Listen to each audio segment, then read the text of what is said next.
हमारे राज्यसभा में नेता और संसदीय बोर्ड के सदस्य सम्मानीय थावरचंद गहलोत जी, हमारे सभी राष्ट्रीय पदाधिकारी जो आज इस कार्यक्रम में उपस्थित हैं और हमारे सभी सांसदगण, हम सब लोग दीनदयाल जी की 53वीं 53rd पुण्यतिथि मना रहे हैं।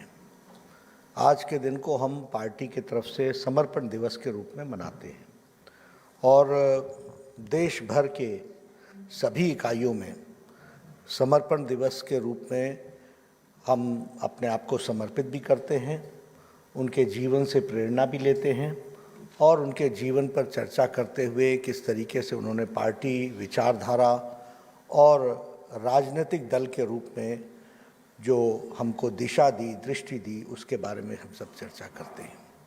आज प्रातः हम सबका सौभाग्य था कि लोकसभा के सदस्यों को आदरणीय प्रधानमंत्री जी का वक्तव्य सुनने को मिला।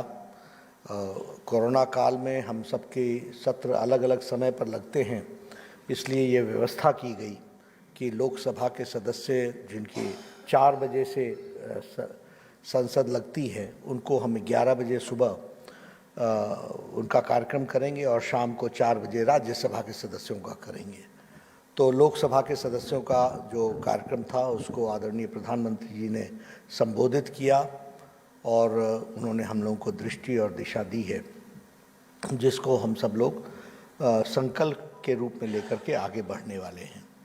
राज्यसभा के हमारे सभी सदस्यों के साथ ये समर्पण दिवस शाम को 4 बजे बनाने का तय हुआ, तो उसमें प्रस्तावना तो मैं ज़रूर दूंगा, लेकिन हमें जो सुबह प्रधानमंत्री जी का वक्तव्य था उसको हम यहाँ देख सकेंगे और उससे हम सब लोग लाभान्वित हो सकेंगे और उनके बताए रास्ते को हम निश्चित रूप से प्रशस्त करते हुए आगे बढ़ेंगे। मैं अपनी ओर से आप सबको लोग जहाँ पंडित दीनदयाल जी जो हमारे शिखर पुरुष थे उनको श्रद्धांजलि देते हैं और समर्पण दिवस की दृष्टि से उनको साथ अपने आप को जोड़ते हैं। दीनदयाल उपाध्याय जी के बारे में जितना कहा जाए वो कम है, क्योंकि हम सब लोग सार्वजनिक जीवन में हैं। कोई राजनेता होता है, कोई विचारक होता है, कोई संगठक होता है, लेकिन दीनदयाल उपाध्याय जी 3 in 1 थे। सब कुछ का समावेश उनमें था। जहाँ राजनेता बनने की आवश्यकता पड़ी वहाँ वो राजनेता के रूप में दिखे, जहाँ पार्टी को विचार देने की आवश्यकता पड़ी तो विचारक के रूप में दिखे, और जहाँ संगठनकर्ता के रूप में दिखे तो वहाँ कुशल संगठक के रूप में दिखे। तो ये हम सब लोगों को देखने को मिलता है। बहुत कम समय में उन्होंने पार्टी को बहुत आगे ले जाने में सफलता भी हासिल की और बहुत महामंत्री के रूप में उन्होंने पार्टी को विकसित किया। साधारण स्वभाव के, सिंपल स्वभाव के, लेकिन बहुत गहरी सोच रखने वाले और भारतीय रीति, नीति, संस्कृति में अपना अर्थ चिंतन क्या होता है, विकास की रास्ता क्या होता है, विकास का अर्थ क्या होता है, ये सारी चीज़ों को उन्होंने अपने संस्कृति के साथ, अपने रीति नीति के साथ जोड़ते हुए वर्षों के जो हमारे लोगों के तजुर्बे थे उसको अपने साथ आत्मसात करके उन्होंने इस बात को आगे बढ़ाने का प्रयास किया। हम सब लोग जानते हैं कि एकात्म मानववाद, इंटीग्रल ह्यूमनिज्म को उन्होंने आगे बढ़ाया और विकसित किया। इंटीग्रल ह्यूमनिज्म की जब हम बात करते हैं तो ये उन्होंने उस समय किया जब वामपंथी अपने आप में बहुत प्रखर होकर के आगे बढ़ रहे थे और उन्होंने दुनिया में वामपंथियों का एक विचारधारा की दृष्टि से, यानी अगर कोई आर्थिक मॉडल है तो वो वामपंथियों का ही है, ऐसी जब रचना थी तो उस समय उन्होंने इंटीग्रल ह्यूमनिज्म को रखा और उन्होंने भारतीय रीति नीति से किस तरीके से और बहुत अच्छे से उन्होंने बताया कि किस तरीके से हमको सिर्फ अर्थ, पेट और भूख की ही चिंता नहीं करनी है, मन की चिंता भी करनी है, विचारों की भी चिंता करनी है और सबका समावेश करते हुए आगे कैसे व्यक्ति बढ़ सकता है और समाज कैसे खुशहाल रह सकता है। अकेले खुशहाल होने से समाज का परिवर्तन नहीं होता, जब सब खुशहाल होते हैं तो तभी हम आगे बढ़ सकते हैं। उन्होंने अंतिम व्यक्ति के बारे में भी चिंता की और उसको उन्होंने बहुत अच्छे शब्दों में रखा कि उनका जब तक विकास नहीं होगा, हमारी टेक्नोलॉजी का प्रयोग, हमारे विचार का प्रयोग, हमारे विद्वता का प्रयोग, सब प्रयोग जब तक जो गरीब है, जो दिक्कत में है, उसके लिए उपयोग नहीं होता, तब तक समाज आगे नहीं बढ़ता। और जब तक समाज आगे नहीं बढ़ता तो समाज खुशहाल भी नहीं होता। ऐसी बात को लेकर के इंटीग्रल ह्यूमनिज्म के नाम पर आगे बढ़े। और हम सब जानते हैं कि अंत्योदय हमारी सभी सरकारों का एक कार्यक्रम बना। अंतिम पायदान पर खड़े व्यक्ति का कैसे विकास हो सकता है, इसकी चिंता की गई और इस चिंता को लेकर के कार्यक्रम बने, चाहे फिर वो प्रदेश की सरकार थी, चाहे वो केंद्र की सरकार थी। अटल जी दीनदयाल जी के बारे में कहते थे कि उनका मानना था कि राजनीति और राजनीतिक दल ये साधन हो सकते हैं, साध्य नहीं है, ये माध्यम हो सकते हैं, लेकिन ये अंतिम लक्ष्य नहीं है। और हमको इसका माध्यम का उपयोग लोगों के अंतिम पायदान पर खड़े व्यक्ति के लिए उपयोग करना चाहिए, इस बात को उन्होंने कहा। प्रधानमंत्री मोदी जी ने अपने प्रथम वक्तव्य में कहा कि हमारी सरकार गरीब को समर्पित होगी, मजदूर को समर्पित होगी, किसान को समर्पित होगी,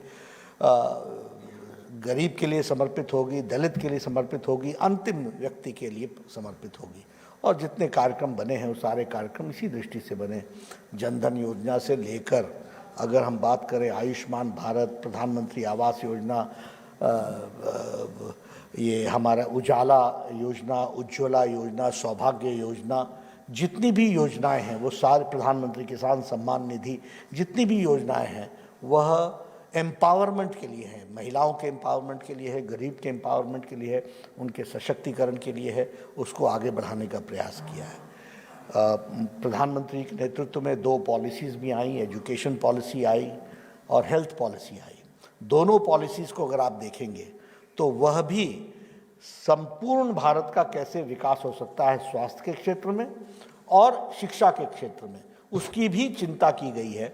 यानी जो स्पिरिट दीनदयाल उपाध्याय जी ने दी थी उसको नीचे तक उतारने का काम प्रधानमंत्री जी ने और हमारी सक्सेसिव गवर्नमेंट्स ने किया है।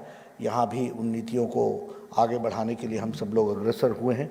कोरोना काल में आपने देखा होगा, वहाँ भी प्रेरणा दीनदयाल उपाध्याय जी से प्रधानमंत्री जी ने ली और प्रधानमंत्री जी ने उसको उसी तरीके से देखा, विश्व कल्याण की बात सोची। अगर HCQ देना था तो वो भारत के लिए भी उपलब्ध कराया, देश के लिए भी उपलब्ध कराया, दुनिया के लिए भी उपलब्ध कराया। आज वैक्सीन देश के लिए उपलब्ध कराया है और दुनिया के लिए भी उपलब्ध कराया है। और उसी तरीके से आत्मनिर्भर भारत, प्रधानमंत्री किसान गरीब कल्याण निधि, ये सारी योजनाएं अंतिम व्यक्ति को संक्रमण काल में खड़े करने के लिए लगाया गया।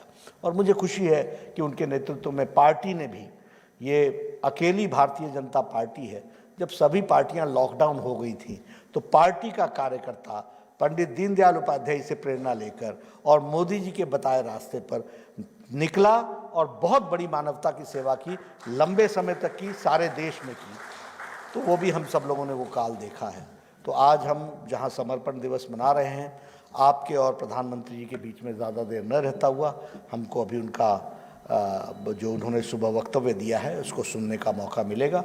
हम सब लोग उसमें से अपने लिए अपने अपने तरीके से जो बताया रास्ता है उसका उपयोग करते हुए इस समर्पण दिवस को लेटर और स्पिरिट में हम अपने साथ आत्मसात करेंगे और हम उसको आगे बढ़ाने का प्रयास करेंगे।